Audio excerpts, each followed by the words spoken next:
मुख्यमंत्री धामी ने टिहरी जन क्रांति के नायक अमर शहीद श्रीदेव सुमन की पुण्यतिथि पर श्रद्धा सुमन अर्पित कर दी श्रद्धांजलि।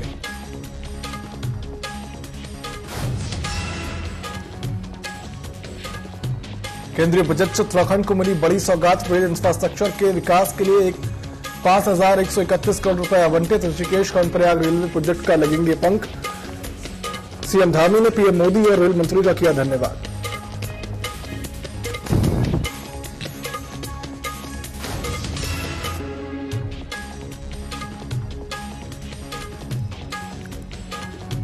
ओवरलोडिंग करने वाले स्कूल बस बातों पर परिवहन विभाग ने कसा शिकंजा। परिवहन अधिकारी शैलेश तिवारी ने कहा कि हमारी ओर से 2 दिवसीय जांच अभियान जारी।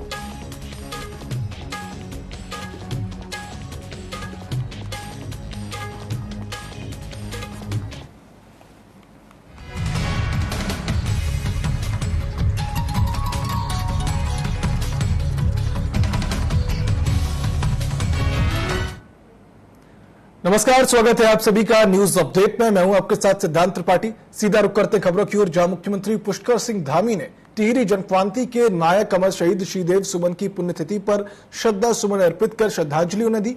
इस दौरान मुख्यमंत्री ने कहा कि श्रीदेव सुमन ने अपने समय की कठिन परिस्थितियों में लोकशाही के लिए संघर्ष किया तथा अपने जीवन का बलिदान दिया।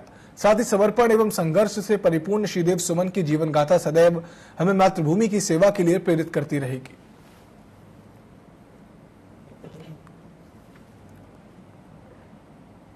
वहीं देहरादून में 22वीं उत्तराखंड जूनियर और सीनियर प्रतियोगिता का शुभारंभ सीएम पुष्कर सिंह धामी ने किया। इस मौके पर उन्होंने कहा कि एक बहुत अच्छी प्रतियोगिता है जो कि प्रतिवर्ष यहां पर आयोजित होती है। इस प्रकार के खेलों से हमारे खिलाड़ियों को अपनी प्रतिभाओं का प्रदर्शन करने का अवसर मिलता है।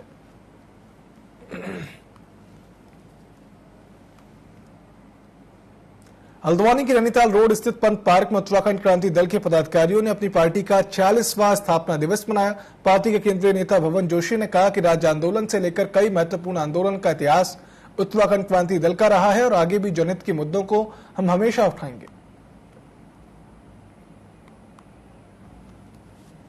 24-25 जुलाई 1979 में इसका गठन हुआ था और आज 45 साल पूरे हो गए हैं। 46वां साल लग रहा है उत्तराखंड क्रांति दल को और हम अब चाहते हैं जिस तरीके से उत्तराखंड के राज्य के लिए गठन के लिए लड़ाई लड़ी थी उत्तराखंड क्रांति दल ने सभी जनता को लेकर, उसी तरीके से हम आगे जो है उत्तराखंड की भलाई के लिए लड़ना चाहते हैं और उत्तराखंड के लोगों के हितों की रक्षा के लिए लगातार संघर्ष करना चाहते हैं।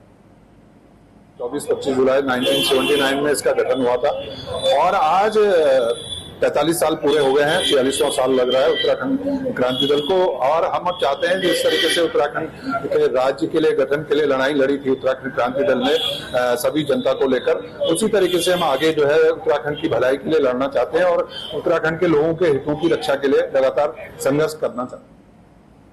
24-25 जुलाई नैनीताल में आज मनाया जा रहा है मशहूर शिकारी जिम कॉर्बेट का जन्मदिन।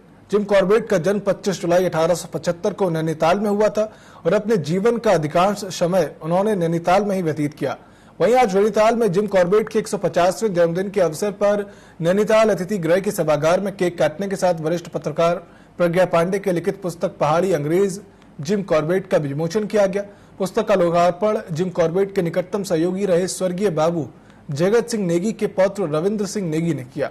कार्यक्रम में नगर के वरिष्ठ पत्रकारों सहित नगर के गणमान्य व्यक्ति भी उसमें शामिल रहे।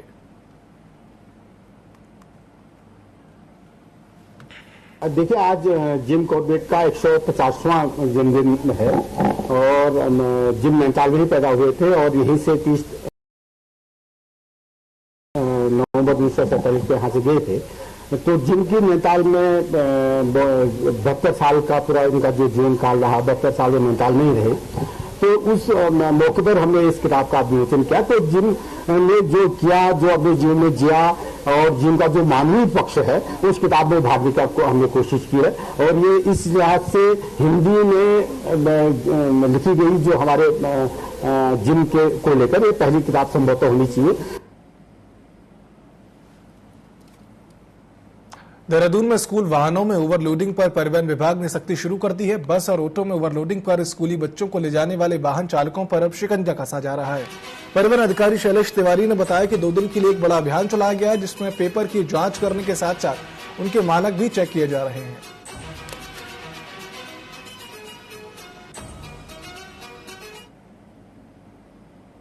और जहां तक आपने बात की ओवरलोडिंग भी इम्पोर्टेंट चीज होता है। आप देखेंगे आरसी में मेंशन होता है कितने में वो गाड़ी पास है, कितने लोगों को ले जा सकती है। कई बार शिकायतें मिलती है कि उसमें क्षमता से अधिक बच्चों को बैठाया जाता है और क्षमता से अधिक बच्चे अगर बैठे हुए हैं तो उसमें दुर्घटना की संभावना रहती है हमारे। लेकिन आप लोग चूंकि अभियान लगातार हमारा चलता रहता है, हमारी टीमें लगी रहती हैं, अभी 4 टीमें हमारी लगी हुई है, तो जो मैं देखने में अभी नया आ रहा है उसमें ओवरलोडिंग की समस्या कम है।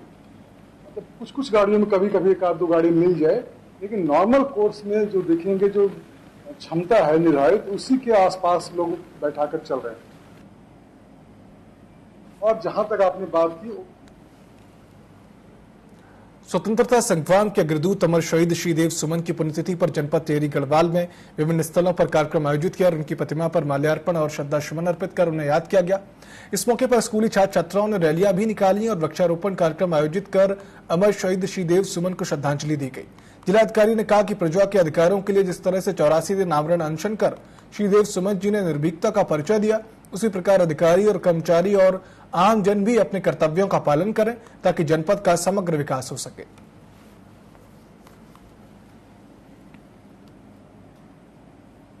जो अनशन किया था 84 दिन का, उसके बाद जो उन्होंने पाया या हमारे लिए जो उन्होंने अनशन किया, जो बलिदान दिया, उसके लिए हम आज उनको याद रखते हैं। और मैं सभी टिहरी जनपद वासियों को यही मैसेज देना चाहूंगा कि उनकी जो शहादत है, उनके बलिदान की जो वैल्यूज है, उसको अपने जीवन में उसको आत्मसात करें और एक बहुत ही निर्भीक होकर सत्य के लिए जो उन्होंने लड़ाई लड़ी, उसी हिसाब से अपने जीवन में भी सभी अधिकारी, कर्मचारी और आमजन भी अपने कर्तव्यों का पालन करें, जिससे कि जनपद का और उद्धार हो सके और डेवलप हो सके। इसी के साथ मैं आज श्रीदेव सुमन जी को श्रद्धांजलि अर्पित करता हूँ। पौड़ी के कोटद्वार में धोखाधड़ी का मामला सामने आया। दरअसल मानपुर निवासी नीलम भंडारी ने कोतवाली में दिए शिकायत पत्र में बताया कि किसी अज्ञात व्यक्ति ने उनके पति के साथ ऑनलाइन फाइनेंस कंपनी से लोन दिलाने व जमीन संबंधी कागजात एवं लोन की फीस जमा करने के नाम पर लगभग 12 लाख रुपए की धोखाधड़ी की है, जिस पर एसएसपी लोकेश्वर सिंह के निर्देश पर प्रभारी निरीक्षक कोटद्वार मणिभूषण श्रीवास्तव के नेतृत्व में पुलिस टीम का गठन किया गया है। बता दें कि मई से अब तक पौड़ी पुलिस ने धोखाधड़ी से संबंधित 14 मामले पंजीकृत किए।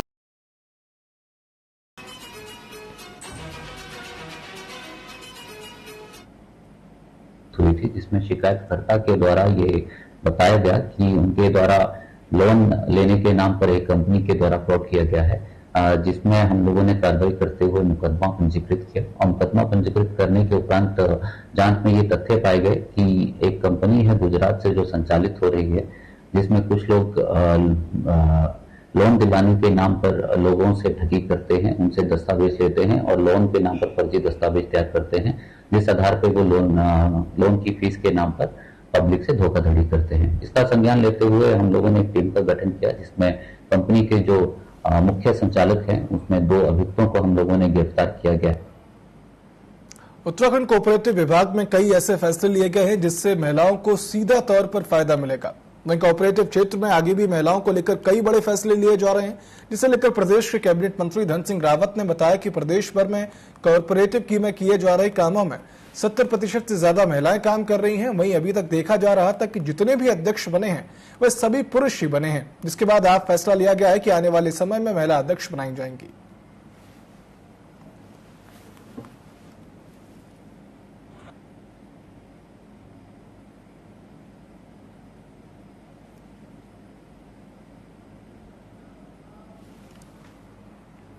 अल्मोड़ा में बिलों का भुगतान और जेई पर कार्रवाई की मांग के लेकर ठेकेदारों ने लोक निर्माण विभाग प्रांतीय खंड के अधीक्षण अभियंता का घेराव किया। प्रवर्तीय ठेकेदार संघ के बैनर तले ठेकेदारों ने आक्रोश जताते हुए मांग पूरी न करने पर कड़ा रुख अख्तियार की चेतावनी दी है। मामले में ठेकेदारों का कहना है कि जेई बिल बनाने के लिए भारी सुविधा शुल्क की डिमांड कर रहा है। इस वजह से ठेकेदारों का 4 से 7 सालों का पेमेंट भी अटका हुआ है। सबसे पहला मुद्दा तो हमारा यह था कि हमारे ठेकेदारों का पेमेंट नहीं हो रहा है। उसी समय का हम आज यहाँ से अधिशासी अभियंता निर्माण खंड से मुलाकात करी। उसके बाद बात न होने पर हम ऐसी प्रथम इनके पास यहाँ पर हमारी मुलाकात है ठेकेदारों के द्वारा, जिसमें जो हमारे स्थानीय ठेकेदार हैं उनके कई के बिल नहीं बने हैं। उनमें एक अशोक नाम का जेई है कि जिसके द्वारा 2 साल, 3 साल, 5 साल से हमारे ठेकेदारों के बिल अटकाए गए हैं, न बनाए गए हैं। उसी संबंध में हमारे इस हिसाब से हमारी इसी संबंध में बात हुई। सबसे पहला मुद्दा तो हमारे यहाँ था कि हमारे खरीदारों का पेमेंट नहीं हो रहा था। शिवसेना ने प्रेस वार्ता का आयोजन किया है, जिसमें बताया गया कि संगठन में समन्वय प्रभारी के पद पर भूपेंद्र भट्ट के स्थान पर राहुल चौहान को राज्य का समन्वयक प्रभारी नियुक्त किया गया है। वह उन्होंने बताया कि पार्टी के कुछ पूर्व सदस्य विभिन्न पदों पर नियुक्तियां और संगठन की कार्यप्रणाली और संगठन के महत्वपूर्ण पद प्रभारी और प्रदेश प्रमुख के पद पर फर्जी तरीके से अपने लेटर पर फर्जी पदनाम लिखकर भोली भाली जनता को गुमराह करके उनसे पैसों की ठगी की जा रही है, जिससे संगठन का नाम धूमिल किया जा रहा है।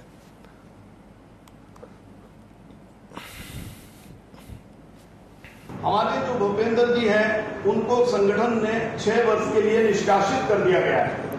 अब वो किसी पद पे नहीं है और किसी प्रकार का उनका सदस्य से भी वो खत्म हो गए हैं। तो संगठन में गलत तरीके से गतिविधियां फैलाने के लिए शिवसेना राष्ट्रीय सचिव माननीय कैप्टन अभिजीत राठौर साहब ने एकनाथ शिंदे साहब से बात करके उनको 6 साल के लिए संगठन से निष्कासित कर दिया गया है। ये मुख्य खबर मुझे आपके समक्ष रखनी थी और मैं इसीलिए हरिद्वार से आपके पास आया। मान्यवर, आज शिवसेना, क्योंकि मुझे आदेश हुआ है कि आज जो शिवसेना के प्रति इन लोगों ने जो गतिविधियां करी हैं और तो लोगों उसके चलते हम मेरी देहरादून कप्तान साहब से बात हुई है। अभी शिवसेना उनके खिलाफ एक मुकदमा दर्ज कराने जा रही है। उत्तराखंड हाईकोर्ट ने नगरपालिका मंसूरी के निवर्तमान निर्दलीय अध्यक्ष पर 5 साल के लिए चुनाव लड़ने की पाबंदी लगाए जाने के खिलाफ दायर याचिका पर सुनवाई की।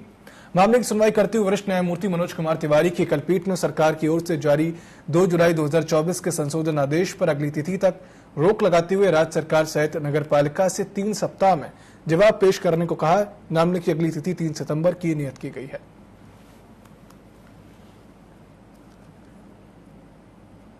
माननीय उच्च न्यायालय ने का मैं धन्यवाद करता हूं। उन्होंने 48 के अंतर्गत जो मेरे को नोटिस दिया था उस पर रोक लगाई है और जिसके अंतर्गत राज्य सरकार की मंशा थी कि मैं चुनाव नहीं लड़ सकूं, मेरे को चुनाव लड़ने से रोका जाने का प्रयास किया जा रहा था और आज उस पर माननीय उच्च न्यायालय ने रोक लगाई है। अनियमितता के राज्य सरकार द्वारा एक नोटिस मुझे 2023 अगस्त में दिया गया था और उसके बाद अब दोबारा से नोटिस दिया गया है कि जो नोटिस आपको 2023 में दिया गया था वो 48A का माना जाए, जो कि बिल्कुल गलत था।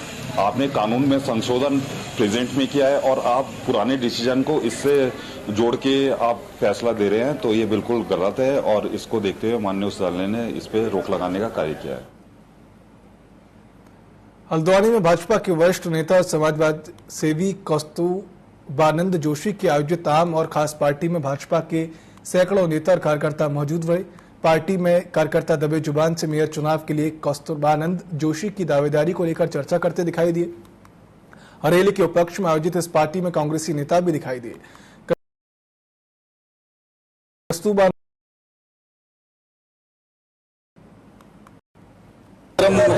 जोशी जी ने किया हुआ है। बिल्कुल आजकल सीजन ही आम का है, तो जब सीजनल फल होते हैं तो उसे अवश्य पार्टी के रूप में आज हमारे कस्तूरबानंद जोशी जी ने हमारे शहर के तमाम कार्यकर्ताओं को और क्षेत्रवासियों को ये एक आयोजन कर यहाँ पे एक मंच पर बुलाया।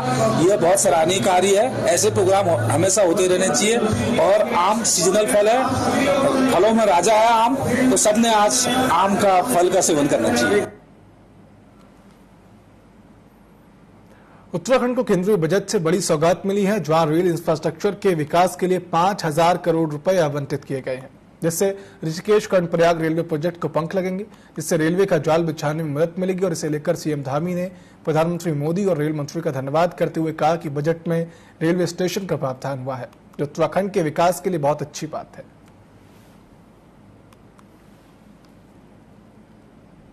आदरणीय प्रधानमंत्री जी का और आदरणीय रेल मंत्री जी का धन्यवाद करता हूं कि इस बजट में 5000 से अधिक करोड़ की धनराशि का प्रावधान उत्तराखंड के अंदर रेल के विस्तार के लिए, पुराने जो हमारे रेलवे स्टेशन है उनके नव निर्माण के लिए, सौंदर्यीकरण के लिए और नई रेल लाइनें भी आगे के लिए उसकी DPR बनाने के भी जो प्रस्ताव उन्होंने वहाँ रखे हैं, निश्चित रूप से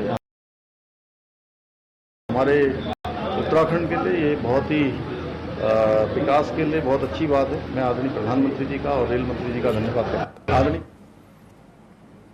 राज्य निर्वाचन आयोग ने उत्तराखंड में होने वाली आगामी निकाय चुनाव के लिए सभी तैयारियां पूर्ण कर ली हैं, जिसे लेकर आयोग के सचिव राहुल कुमार गोयल ने बताया कि राज्य निर्वाचन आयोग की ओर से राज्य की 93 नगर निकायों के लिए मतदाता सूची का अंतिम प्रकाशन किया जा चुका है। इसके अलावा राज्य की बाकी 6 नगर निकायों के विस्तृत पुनरीक्षण का शेड्यूल जारी कर दिया गया है। 9 अगस्त 2024 तक इनका भी कार्य पूरा कर लिया जाएगा। की कार्रवाई होती है, जो मतगणना और मतदान सामग्रियां होती हैं, जो हमारे बैलेट बॉक्स होते हैं, वो सभी जो आवश्यक तैयारियां होती है वो हम लोग पूर्ण कर चुके हैं। हमारी पूरी तैयारी है इसमें। तो जैसे ही गवर्नमेंट से आरक्षण इत्यादि हम लोग को फाइनलाइज होकर मिलता है, आयोग बिल्कुल तत्पर है और चुनाव शेड्यूल निकाल के चुनाव कराया जाएगा। श्रीनगर गढ़वाल में पुलिस ने एक बड़ी वारदात का खुलासा किया। आरोपी पति ने अपनी पत्नी की बेरहमी से हत्या कर पुलिस और मृतका के परिजनों को गुमराह करने की कोशिश की, जहां पुलिस ने शव को कब्जे में लेकर पोस्टमार्टम के लिए भेज दिया और वहीं मृतका के बेटे ने पिता के खिलाफ थाने में बयान दर्ज कराया, जिससे पुलिस ने मामले की जांच करते हुए आरोपी को पौड़ी से गिरफ्तार कर लिया।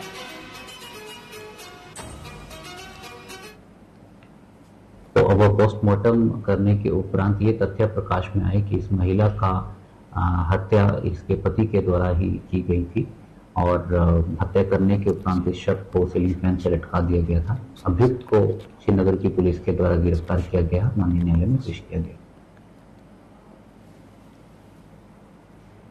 उत्तराखंड में जैसे ही मानसून दस्तक देता है तो उसके साथ ही डेंगू भी फैलने लग जाता है। हर साल हजारों की संख्या में डेंगू के मरीज सामने आते हैं और बड़ी संख्या में डेंगू से लोगों की मौत भी हो जाती है। वहीं हर साल की तरह इस बार भी स्वास्थ्य विभाग में अभी से डेंगू को लेकर अपनी तैयारियां शुरू कर दी हैं। स्वास्थ्य मंत्री धन सिंह रावत ने बताया कि हम डेंगू को लेकर पूरी तरह से तैयार हैं। हमने अपनी तैयारी तेज कर दी और हम पूरी कोशिश करेंगे किसी भी प्रकार से डेंगू पर काबू पाया जा सके।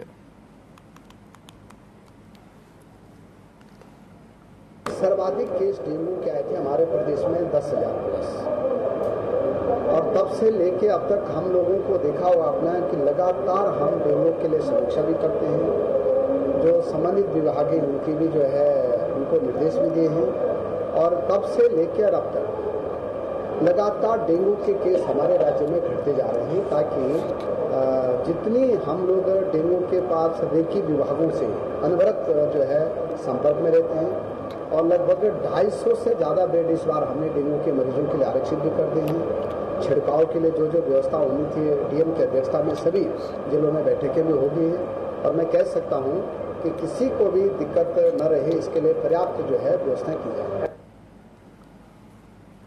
न्यूज अपडेट में फिलहाल इतना ही। आप देखते रहिए TV24। नमस्कार।